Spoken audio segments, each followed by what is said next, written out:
আসসালামু আলাইকুম গাইজ, আজকে আমি নিয়ে আসছি নতুন একটা খাবারের রেসিপি। সেটা হচ্ছে ভাত ভাজি।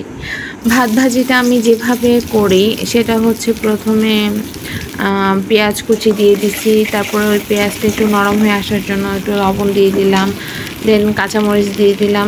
এই ভাত ভাজিটা আপনি বাসায় রাখা যে কোনো সবজি দিয়েই করতে পারবেন।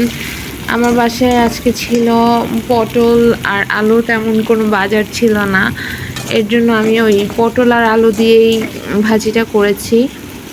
তো আলু হচ্ছে কম্পালসারি খাবার, যে কোনো খাবারের সাথে সে অ্যাডজাস্ট করে যায়।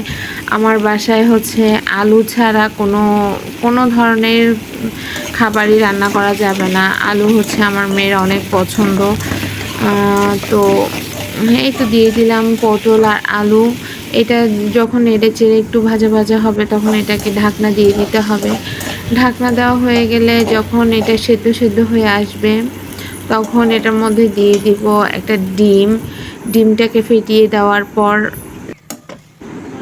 এ পর্যায়ে দিয়ে দিব একটু হালকা সয়া সসটা দিলে ভাত ভাজিটা একটু অনেক টেস্ট হয়, ভালোই লাগে। আর এরপরে হচ্ছে ভাত আছে, আপনারা চাইলে পোলার চালের ভাত দিয়েও করতে পারবেন, কিন্তু আমার বাসায় তো ভাই আমি রেডিমেড খাবার খাই, তো এর জন্য আমার ভাত ছিল, রান্না করা ভাত, সেই সেদ্ধ চালের ভাত।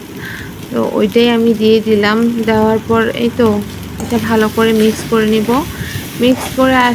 মিক্স হয়ে গেলে দেন ওই তো হয়ে গেছে আমার ভাত ভাজি। পাই অনেক মজা হয়েছে, কম উপকরণ দিয়ে ভাজি করলেও ভালোই লাগছে। এই তো আমার ভিডিওটা যদি আপনাদের ভালো লেগে থাকে তাহলে অবশ্যই একটা ফলো আর একটা লাইক দিয়ে যাবেন। ধন্যবাদ সবাইকে।